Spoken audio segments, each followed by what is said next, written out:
Hello, this is Dr. Kurt Stahora, the Niagara Global Tourism Institute Scholar and Director of Research. We are going to share with you, as we always do, our quarterly data with our friends from Europe and Asia, Dr. Martine Ferry and Dr. Justin Pang. We hope you enjoy the information, and keep in mind that a lot of the numbers have been affected by COVID for the last couple of years, and by all suggestions, we're starting to come out of that, so the numbers should be promising looking forward. Thanks so much, and feel free to leave your comments below. Bye-bye. All right, so 3, 2, 1. Welcome back, everyone. Today we're going to be discussing our data for the first quarter of 2022 through Smith Travel and Research. Without further delay, we're going to hop into the first question, going over. Pat's going to be leading us off. Are numbers looking up or down pre-COVID, post-COVID for our region? Happy to go first, talk about the United States and Canada, and the numbers have rebounded for the first quarter, but certainly not to the pre-COVID levels. Way better than last year, but certainly not to the level they were in 2019. One thing that really pops off out of the numbers are the difference, the improvement so far this year versus last year in Canada. Just as an example, I don't want to bore you with a lot of numbers, but RevPAR in Canada is up almost 400% over 1 year ago. So, and their occupancy is up considerably too. So there's more tourists in Canada, and they're paying a lot more so far this year versus last year. All right, and Dr. Pang?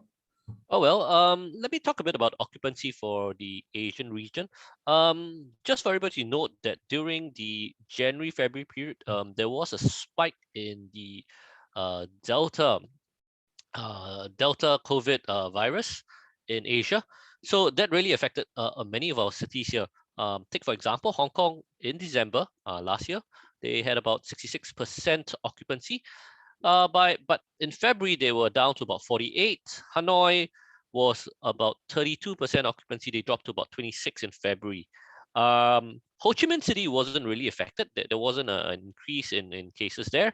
Singapore was trending about 70-odd%, but in February, they were down to about 59. So, KL took a big turn. December, they're about 42, and it dropped to about 30%. So during that period of time, everything went down. I think the governments and the mayors of all the cities put an immediate stop to social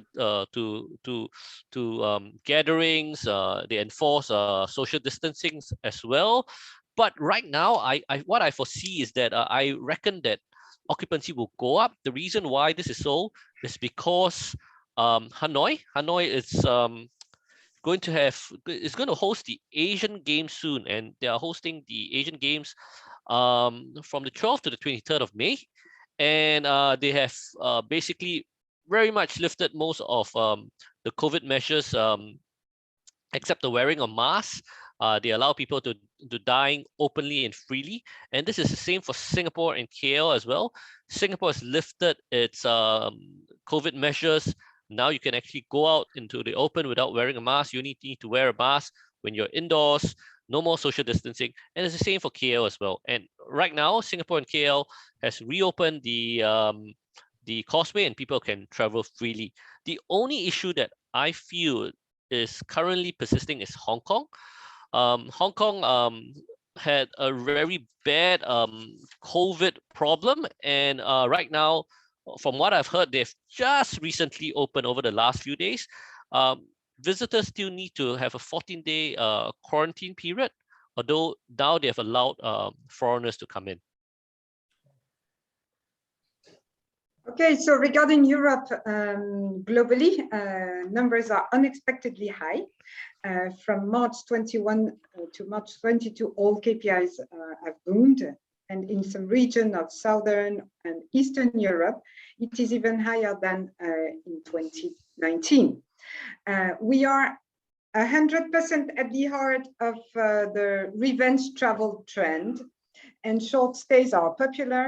And at the Easter break, it was like a peak season in many destinations.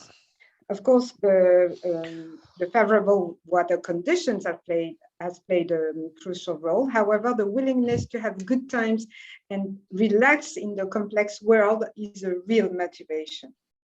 So in terms of number, more precisely, RevPAR in Europe was last year at €13. It is now at 68, and in terms of ADR, something it is booming. It has jumped from 72 to 109. Occupancy, same thing at a global level. It has reached 33%, and it was at 18% last year. So if we look among the top five markets in terms of occupancy and in terms of percent change, we have cities like Bratislava, Budapest, Prague, Lisbon, Dublin.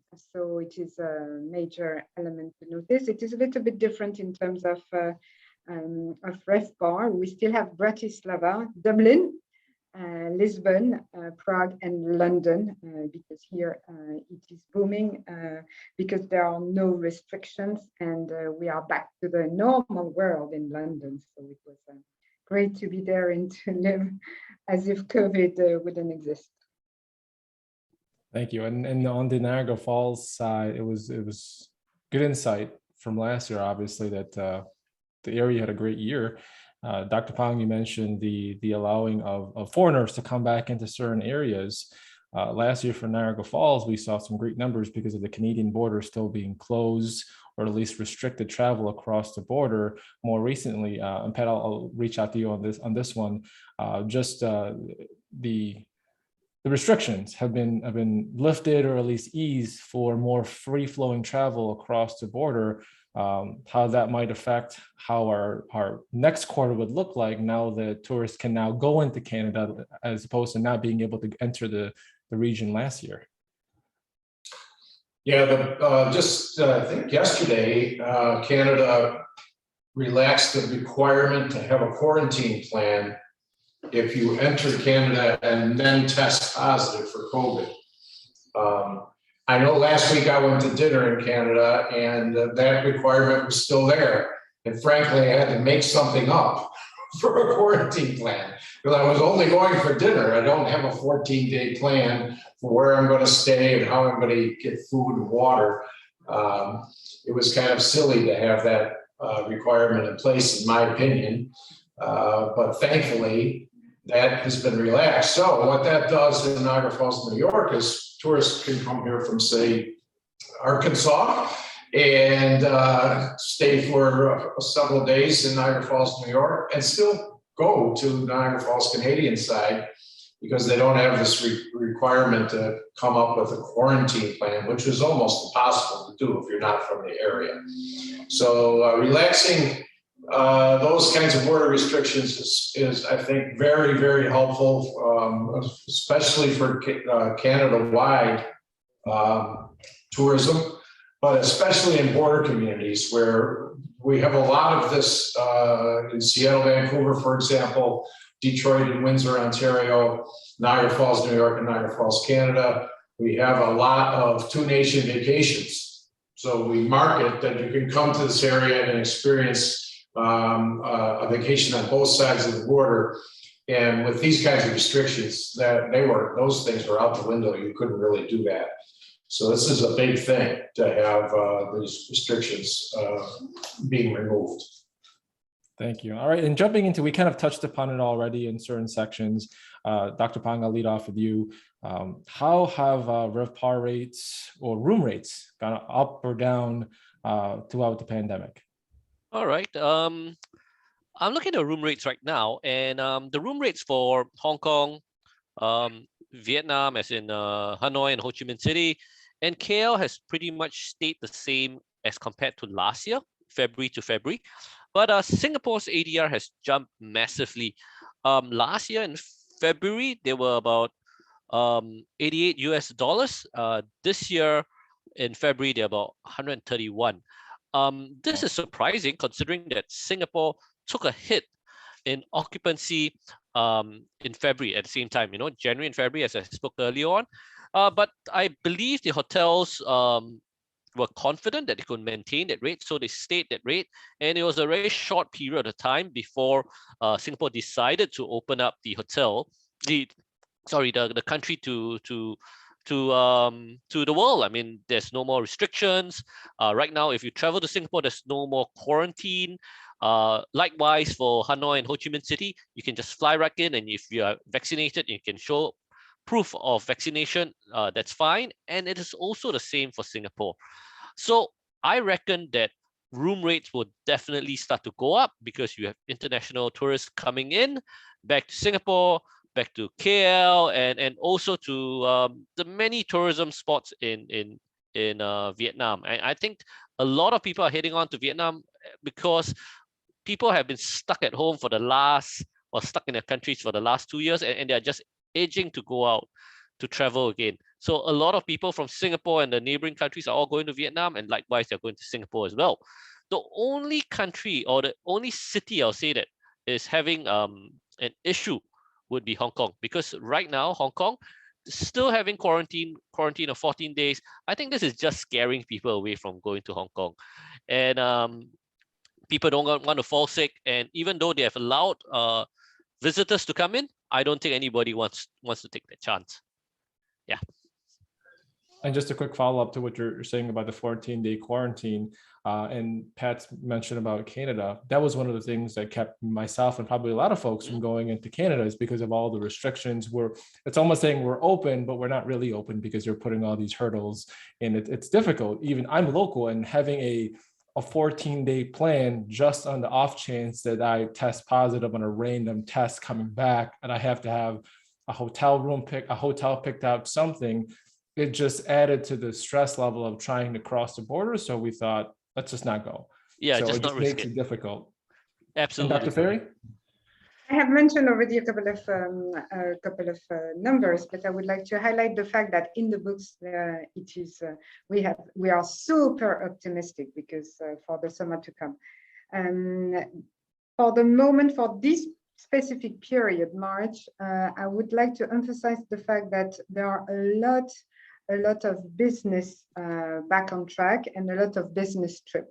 And so many trade fairs, many events, many exhibitions. So this is why it is a real trigger for the bookings and for the occupancy in the hospitality industry.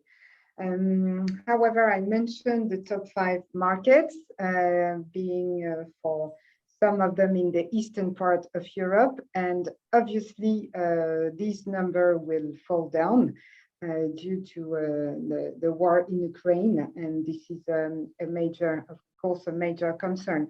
So a city like Prague or even Bratislava has seen the latest numbers decreasing due to this war in Ukraine. So we are super confident for the summer to come. However, the international context is not in favor of a big recovery phase, but we'll see. For me, we have that in mind, but still we will have, as I mentioned earlier, some short break where people spend tons of money in order to escape from their environment, in order to relax and change their minds. So, we're going to see it. Once again, it's a very interesting period. Not that much for the people in charge of the hospitality and the tourism sector, because you don't know how to plan. It is just as basic as that. You don't know how to plan your labor force, to have a strategic plan, because you have no long-term vision. Even a short-term, it's super difficult. So we'll see. We'll see. Once again, we need a crystal ball. And Pat, I know you mentioned the Canadian RevPAR earlier before. Any other insights on how our rates look like? Yeah, I guess I jumped the gun on that question a little bit, but go back to Martine's point about planning. Obviously, war in Europe puts this on another level, but even the rest of the world, people want to plan for their vacation, and we're still in COVID, and we still don't know if I plan a vacation 4 months from now, what might the world look like in 4 months. So I think it's going to depress the numbers. Closer to home, the United States and Canada are both so big that it's even though we don't have a lot of countries as there are in Europe or in Asia, we do have this disparity the way states or provinces in Canada handle COVID. So I think the recovery is hard to look at through STR numbers that are nationwide, because so many parts of the United States just haven't had the kinds of restrictions that we've seen in the Northeast or in a lot of Canada. And I think that's why the Canadian numbers are jumping so much. I just want to, again, I hate to bore people with the numbers, but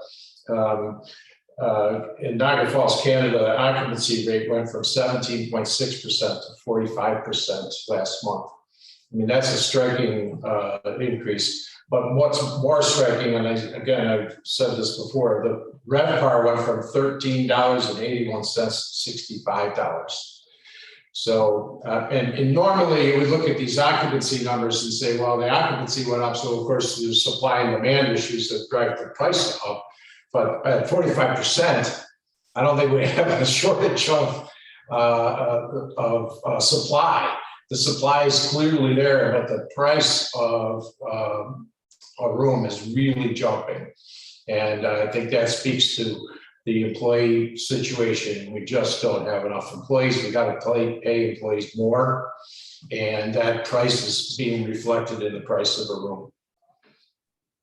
All right, thank you. And then just to change gears a little bit, Dr. Ferry, I know you mentioned it in the last couple of minutes, but how has the situation in the Ukraine affected European travel or just the outlook for the industry?